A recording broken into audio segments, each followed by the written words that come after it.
Hey everybody, I'm nastymold, and today a huge update has finally come to Sky. The 0.16.5 update is here. So we're going to very carefully go over everything in the game, everything that's upcoming with this update as well. And yeah, we'll just check it all out. Let's get started. To start off, the Kizuna Ai collab is finally just about here. It actually starts tomorrow, February 25th to March 11th. And we can purchase this item pack in the office. Now this item pack is going to sell the Kizuna Ai hair accessory, which you can wear with any hairstyle. The hair, which actually has these little pink streaks through it, it's very cute. And the cape, which has this bright pink interior, a white exterior, and little heart winged light on the back. It's adorable. I won't be able to show any of the footage of the cape until it actually comes to the live game, so we'll have to settle for this screenshot for now. This item pack will go for $19.99 USD, and it will only be sold in the office area. For those that are unaware, Kizuna Ai is a pretty beloved Japanese VTuber. I think she may have been the very first VTuber, I'm not 100% sure on that, and she's about to go on a hiatus. So this pack is being sold as a sort of farewell to her.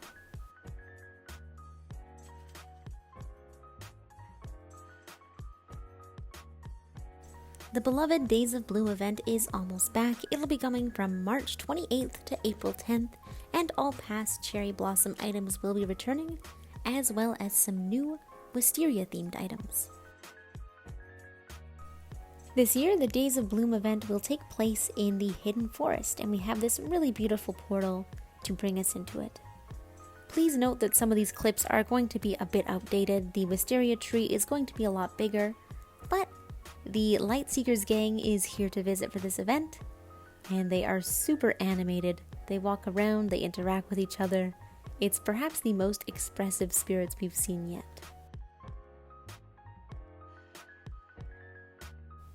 Hidden behind the wisteria tree, we have the Days of Bloom guide and the Season of Lightseekers guide, sitting down, sharing some tea.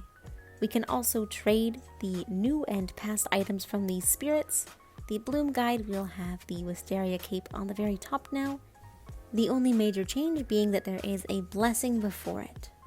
All the pricing for these new and past items will be at the end of this little Days of Bloom segment, so you can check that out because some of this footage may be inaccurate, and we'll also be going over what each item looks like.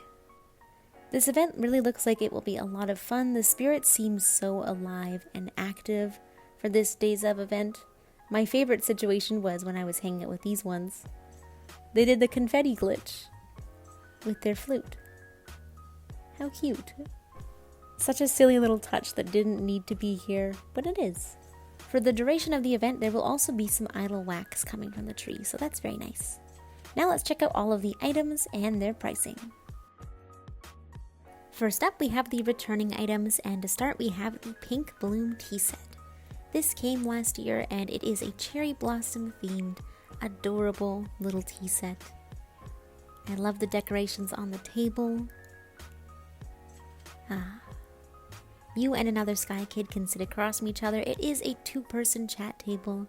Have a couple cups of tea, and then chat about your day. It's so lovely, honestly. I love this one so much. The next returning item is the Pink Bloom cape, which is so beloved. So many people want it. So many people love it. It takes on the shape of a cherry blossom flower. Look at the shape. So beautiful. One of the cutest capes in the game. Next up, we have, once again, one of the cutest items, the Pink Bloom hair. It again has two little cherry blossoms with two little pigtails in the back.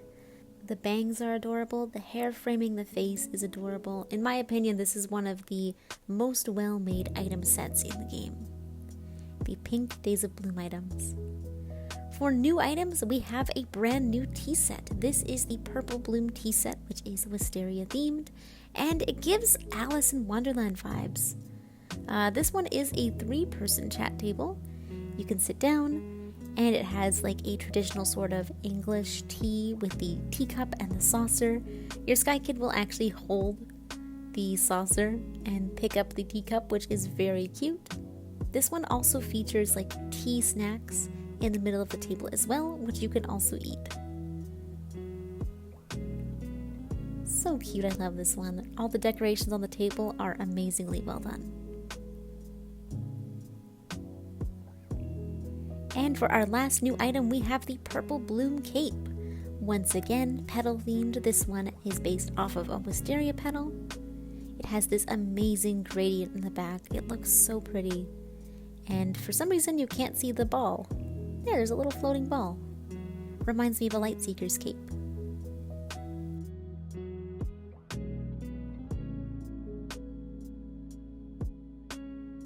There are 3 new social light areas in the game. Our first one is located in the Vault of Knowledge on the 4th floor. We have this mystical little platform here with a little bed of blue flowers, and wax pops out from time to time. I love this little spot. The blue with the red wax looks so lovely. If you're headed through the rainy forest brook, you may want to take a little break once in a while.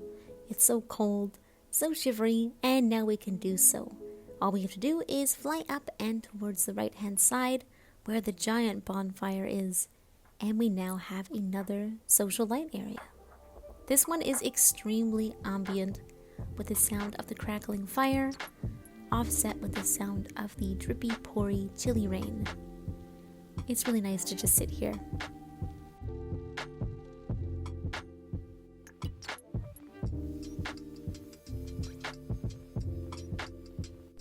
And our third and final social light area is a little weird. I didn't expect this one for some reason, and I never caught it while I was playing, but we have light in the wind paths. As you fly around, more will appear, so you can just keep going in circles if you like. You don't even have to touch the screen. Your character will just keep flying through, running into little particles of light. Honestly, it doesn't seem like there's a lot here, just because you have to fly around so much, but it's pretty interesting that they decided to put some wax in the tunnels.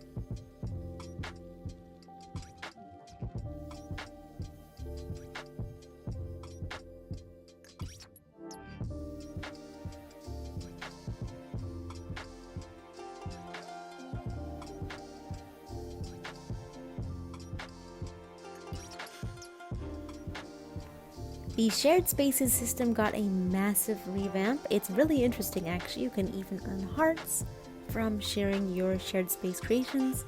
But to start off, I'm going to be showing you our new shared space area.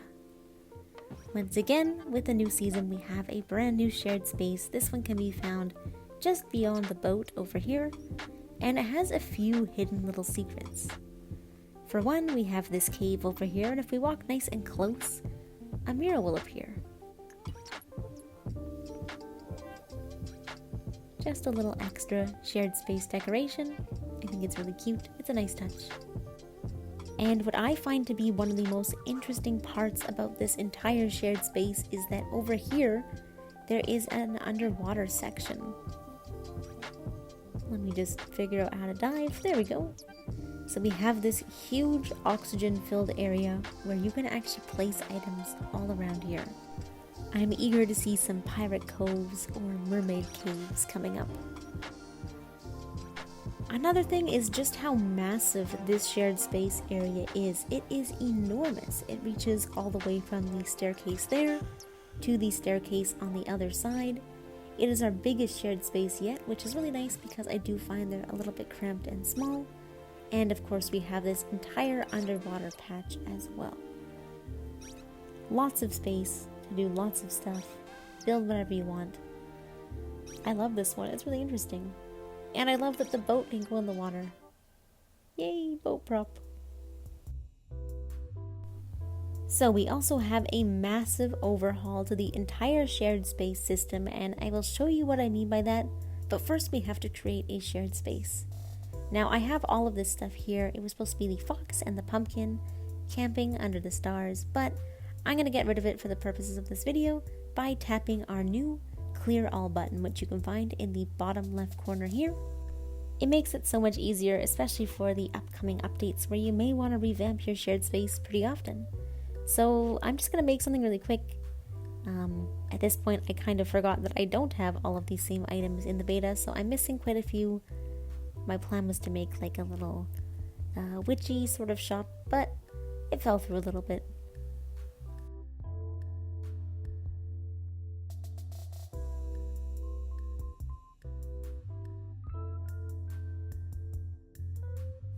Now at this point I pretty much gave up, so let's sit down and we can save our shared space by giving it a name. You can now name your shared space creations. So I named it Tarot Card Reading from Box.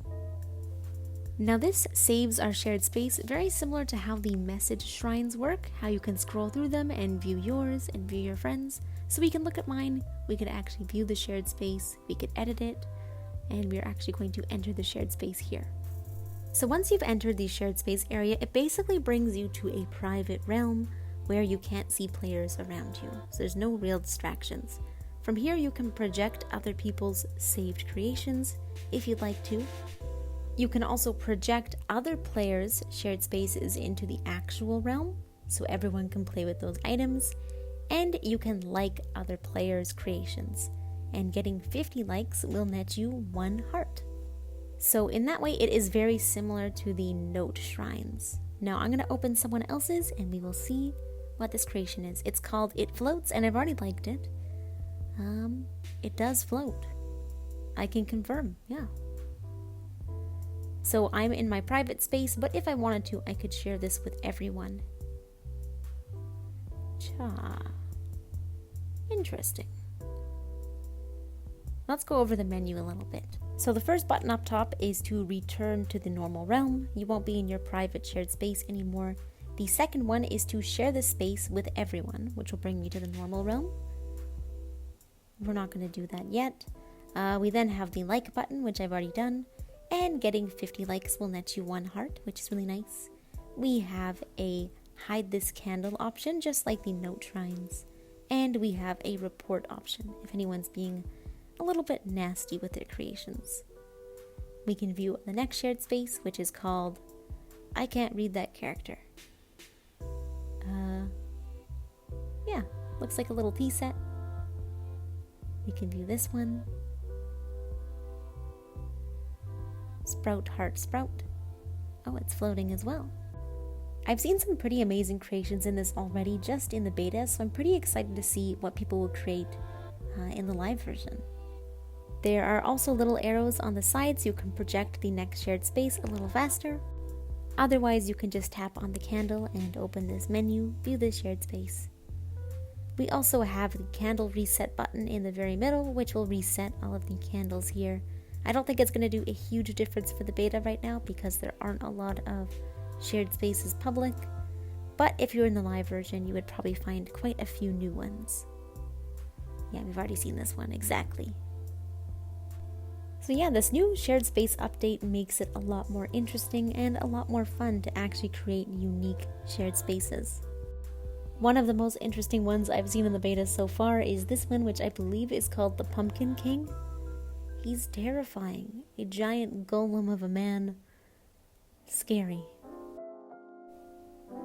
Here on the stone you can see this white emblem. This is the new countdown for how long you can actually share a shared space, and I have chosen to share the big golem Pumpkin King.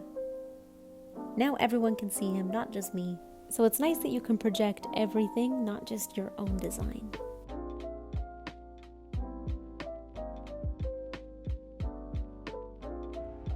The chime every hour, 15 minutes, and 30 minutes in home space has changed to be a lot less jarring and noisy.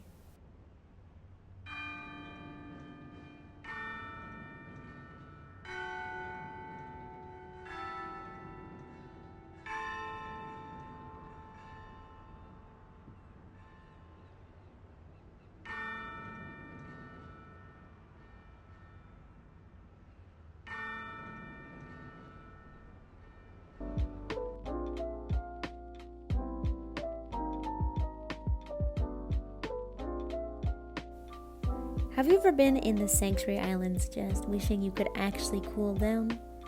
A beautiful vacation paradise, but all you can do is stand around on the land and ride some mantas. Well, that is no longer the case with this new update. Finally, they have added a little bit of exploration underwater. At the far end of the island, there is a giant chasm we can go into. There's not a whole lot of detail and new stuff here, but I really love this new area. I don't know why. It just seems to suit the Sanctuary Island so perfectly, I guess. Let's dive in. Sploosh! Now to start, it's so different here because it's so light compared to the Abyss area. It looks really lovely. We have this huge, huge chasm. At the bottom we have a shipwrecked boat. And we also have a little school of fish swimming around. So it adds a little bit of life. There's nothing particularly secret here. It's just a nice change from the flat ground. When I first saw this area, I was super blown away. I just jumped in and I was shocked at how cool it was. And I still think it's extremely cool. I like that they're updating these other areas in past locations. It makes them a lot more lively, I guess? I don't know. And it's so pretty here. Look at that glow. Another major change to underwater is that the behavior of fish has changed quite a bit. They're a lot more friendly. They'll actually swim up to you, give you a little boost, recharge you. It's a very minor change, but quite a welcome one.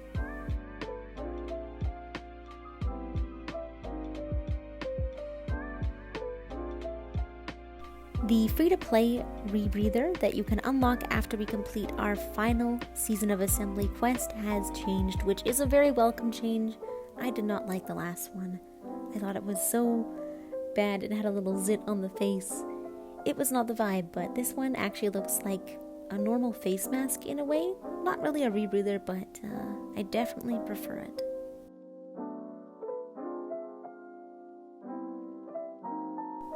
And finally, spring has come once again to the Sky Kingdom.